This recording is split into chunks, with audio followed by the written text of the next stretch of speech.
Good morning.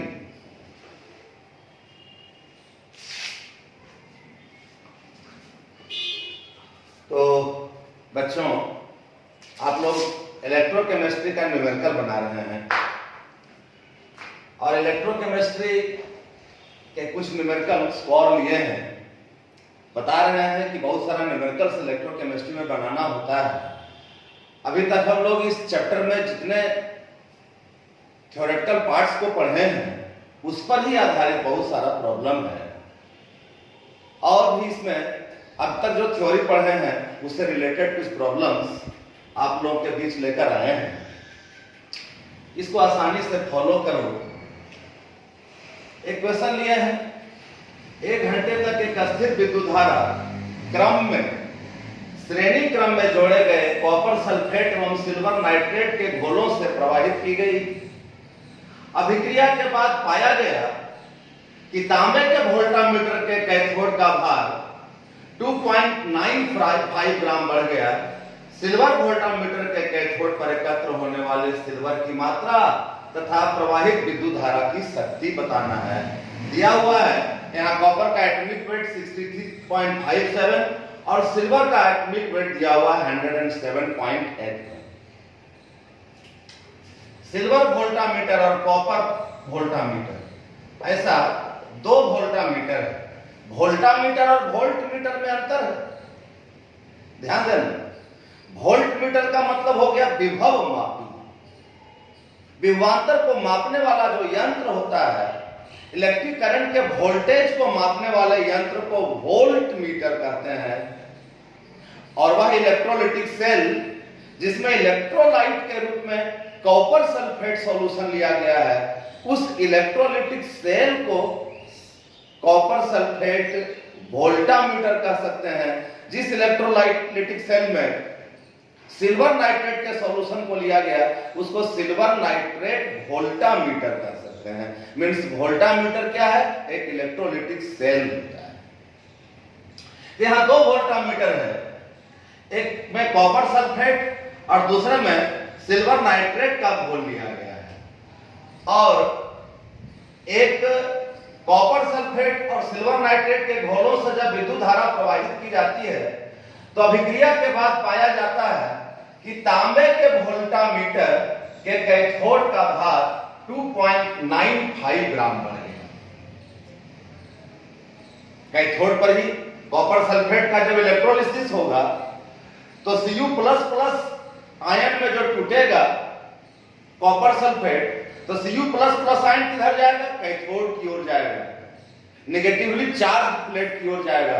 असमान आवेशों में आकर्षण होता है, थ्योरी में ऐसा पढ़ चुके हैं। तो कैथोड पर कौन जमा होगा? कॉपर सल्फेट का तांबा जमा होगा और इसलिए उसका भार बढ़ करके कितना हो गया है? 2.95 ग्राम बढ़ गया है। सिल्वर वोल्टामीटर के कैथोड पर जो सिल्वर की मात्रा जमा होगी उसकी मात्रा क्या होगी यह निकालना है, और जो प्रवाहित विद्युत धारा है उसकी शक्ति क्या होगी यह निकालना है। सवाल समझ जाओ ठीक से। अब देखो इसका सॉल्यूशन। जानते हो 2 वोल्टामीटर, 2 इलेक्ट्रोलाइटिक सेल यदि एक दूसरे के साथ सीरीज में जोड़े गए हैं और समान परिमाण की विद्युत धारा प्रवाहित की गई हो तो Faraday second law of electricity applied होता है, जिसका एक फार्मूला निकल के आया था W1/W2 बराबर E1/E2। एक मुक्त होने वाले एक पदार्थ का भार बटा दूसरे पदार्थ का भार बराबर एक पदार्थ का तुल्यांकी भार बटा दूसरे पदार्थ का तुल्यांकी भार। और इसमें ध्यान देना,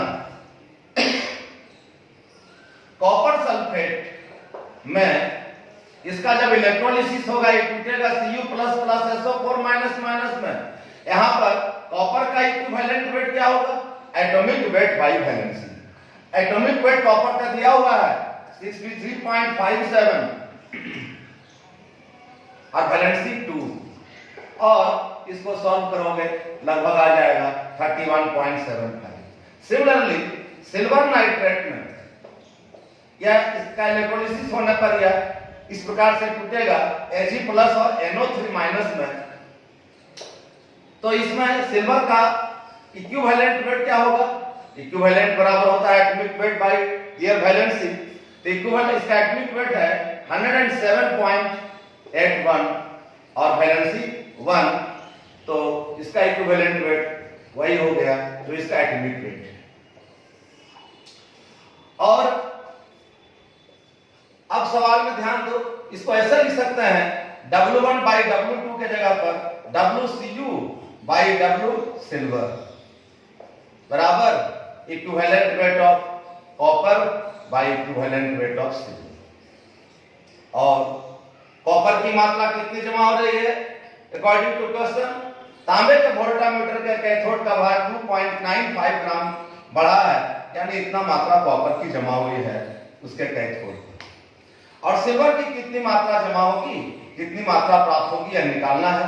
कॉपर का इक्विवेलेंट वेट 31.78, सिल्वर का 107.81।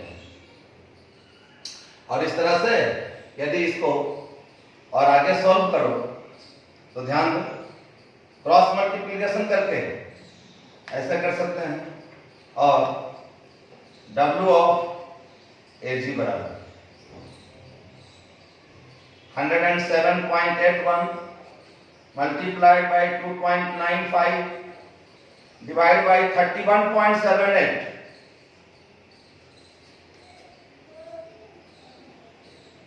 और इसको सॉल्व करके लगभग आ जाएगा 0.0007 ग्राम। इतना ग्राम सिल्वर की मात्रा सिल्वर वोल्टामीटर के कैथोड पर जमा होगी। एक आंसर यह हो गया। सवाल का दूसरा भाग है कि विद्युत धारा की शक्ति बता दो। अब हम लोग जानते हैं कि सिल्वर का इक्विवेलेंट वेट है इतना 107.81, तो इसका ग्राम इक्विवेलेंट कितना हो जाएगा 107.81 ग्राम सिल्वर। जब इक्विवेलेंट वेट को ग्राम यूनिट में एक्सप्रेस किया जाता है, जब समतुल्यांकी भार को ग्राम इकाई में व्यक्त किया जाता है तो उसे ग्राम तुल्यांक कहा जाता है। तो सिल्वर का ग्राम समतुल्यांक कितना होगा 107.8 ग्राम सिल्वर होगा। ध्यान दो। Now since gram equivalent weight of silver बराबर हो जाएगा 107.81 और gram equivalent weight of a substance will be electrolyzed by passing 1 farad of current electricity. You know, किसी पदार्थ के ग्राम तुल्यांक को मुक्त करने के लिए 1 फराडे की विद्युत धारा प्रवाहित करने की आवश्यकता होती है, और 1 फराडे विद्युत धारा 96,500 कूलम्ब के बराबर होता है। तो ऐसा लिख सकते हैं कि नाउ सिंस 107.81 ग्राम सिल्वर मुक्त होगा, यह कंप्लीटली इक्विवेलेंट होगा 96,500 कूलम्ब विद्युत धारा के। इसलिए कितना ग्राम सिल्वर मुक्त हो रहा है 0.007 ग्राम सिल्वर मुक्त हो रहा है। तो 0.007 ग्राम सिल्वर मुक्त होगा 96500 into 0.007 डिवाइड बाई 107.81, इतना कूलम्ब विद्युत धारा। और इसको सॉल्व कर लो तो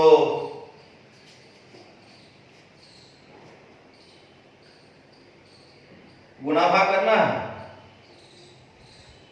लगभग आ जाएगा 8957 इतना कूलम्ब।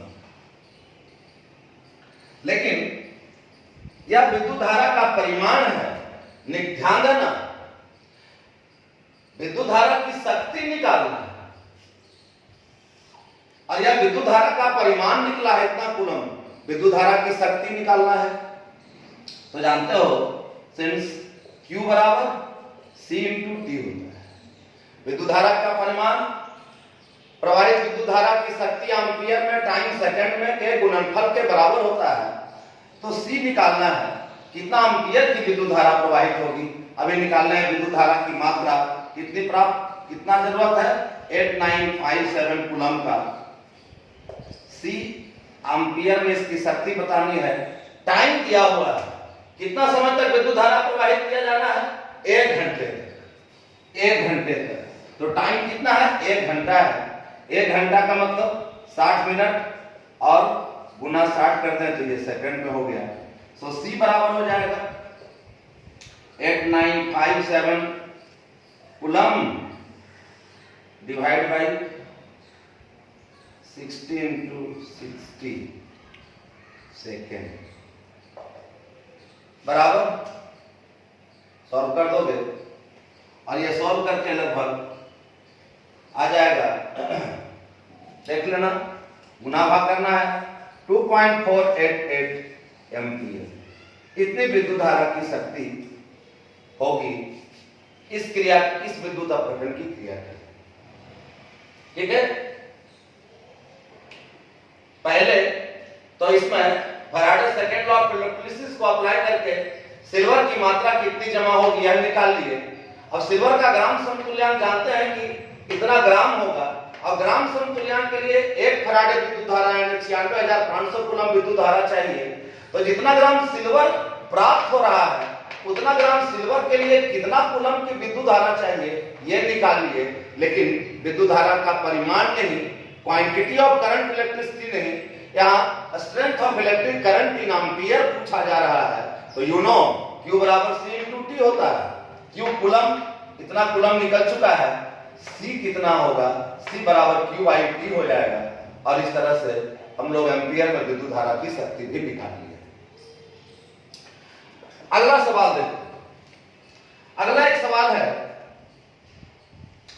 1 घंटे में पोटासियम आयोडाइड के घोल से 10 ग्राम आयोडीन मुक्त करने के लिए एम्पीयर में कितनी विद्युत शक्ति की आवश्यकता होगी। 1 फैराडे विद्युत धारा बराबर 96500 कूलम और आयोडीन का एटॉमिक वेट दिया हुआ है 127। एक आसान क्वेश्चन कि पोटेशियम आयोडाइड से आयोडीन को मुक्त करना है।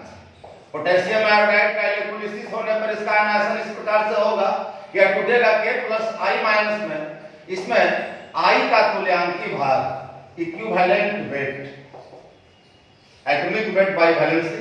आयोडीन का एटॉमिक वेट 127, वैलेंसी 127। तो आयोडीन का ग्राम समतुल्यांक हो जाएगा 127 ग्राम आयोडीन। और तो since 127 gram iodine completely equivalent होगा 1 फैराडे विद्युत धारा। किसी भी पदार्थ का ग्राम समतुल्यांक 1 फैराडे विद्युत धारा के प्रवाहित करने से मुक्त होता है। 1 फैराडे विद्युत धारा 96,500 कूलम के बराबर है। तो आयोडीन का ग्राम समतुल्यांक 127 ग्राम आयोडीन और it will be completely equivalent to 96500 coulomb. So, according to your question, 10 gram iodine मुक्त करने के लिए कितनी विद्युत धारा चाहिए, कितना कूलम विद्युत धारा चाहिए, पहले यह निकालें। तो 10 ग्राम आयोडीन मुक्त करने के लिए कितना धारा चाहिए, 96500 कूलम बाई 127। इतना कूलम, इतना इंटू 10, इतना कूलम विद्युत धारा चाहिए। लेकिन ध्यान देना, पूछा जा रहा है 10 ग्राम आयोडीन मुक्त करने के लिए एम्पीयर में कितनी विद्युत शक्ति की आवश्यकता होगी, कितने विद्युत धारा का परिमाण यह नहीं पूछा जा रहा है। अभी हम लोग निकालने हैं कि इतना विद्युत धारा का परिमाण चाहिए, इतनी विद्युत धारा की मात्रा चाहिए, लेकिन उस मात्रा के लिए विद्युत धारा की शक्ति क्या होगी यह बताना है। और अभी अभी देख रहे थे, यू नो Q बराबर C इंटू T होता है। तो C बराबर क्या हो जाएगा, Q बाई T हो जाएगा। Q निकाल चुके हैं, 96500 into 10 by 127 coulomb Q by T। और T कितना है, 1 घंटा। टाइम है 1 घंटा, माने 1 गुना 60 मिनट गुना 60 सेकेंड। तो कूलम बाई सेकेंड बराबर क्या होता है, एम्पीयर हो जाता है। C निकल जाएगा। और इसको सॉल्व कर दो, ये सॉल्व करके लगभग आ जाएगा 2.11 एम्पियर। और ये तुम्हारा आंसर।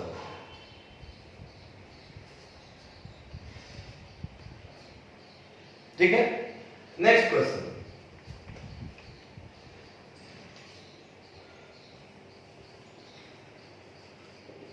एक नेक्स्ट क्वेश्चन पर ध्यान दो। यदि सिल्वर का विद्युत रासायनिक तुल्यांक इलेक्ट्रोकेमिकल इक्विवेलेंट, संक्षेप में इसको ECE कहते हैं। तुल्यांकी भार और विद्युत रासायनिक तुल्यांक अलग अलग दो चीज। तो क्या हुआ है कि यदि सिल्वर का विद्युत रासायनिक तुल्यांक 0.001118 हो तो ऑक्सीजन का विद्युत रासायनिक तुल्यांक क्या होगा? इससे संबंधित भी एक थ्योरेटिकल पॉइंट बता चुके हैं आप लोगों को। Faraday first law of electrolysis और Faraday second law of electrolysis से संबंधित एक सूत्र पढ़ चुके हैं। क्या? सिंस Z1/Z2 बराबर होता है क्या? E1/E2। और यहां ऐसा लिख सकते हैं, कौन कौन दो एलिमेंट है, सिल्वर और एक ऑक्सीजन है, तो लिख सकते हैं Z of silver by Z of oxygen बराबर equivalent weight of silver by equivalent weight of oxygen. एक का Z दिया हुआ है, दूसरे का Z निकालना है। इक्विवेलेंट वेट आप निकाल सकते हैं by using your formula atomic weight by valency. Equivalent weight of silver क्या होगा? Atomic weight by valency. इसका atomic weight nearly about 108 you may use. इसका एटॉमिक वेट 108/108। सिल्वर का इक्विवेलेंट वेट हो गया 108। ऑक्सीजन का equivalent weight atomic weight by valency.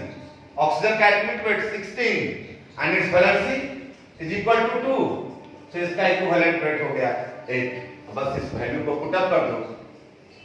Z of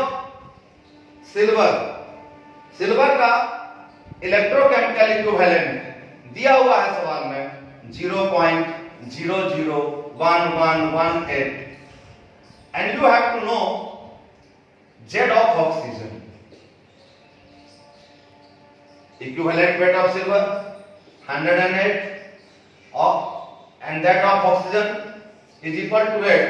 So by use cross multiplication, Z of oxygen will be 8 into 0.001118 divide by 108 और इसको calculate कर सकते हो तो आ जाएगा लगभग 0.0000829। कैलकुलेट करके देख लेना, ये आपका आंसर। अगले सवाल को ले रहे हैं और भी कुछ प्रॉब्लम्स है अभी तक जो पढ़े हो इसका थ्योरी, उसको अगले लेक्चर में बताएंगे। Thank you.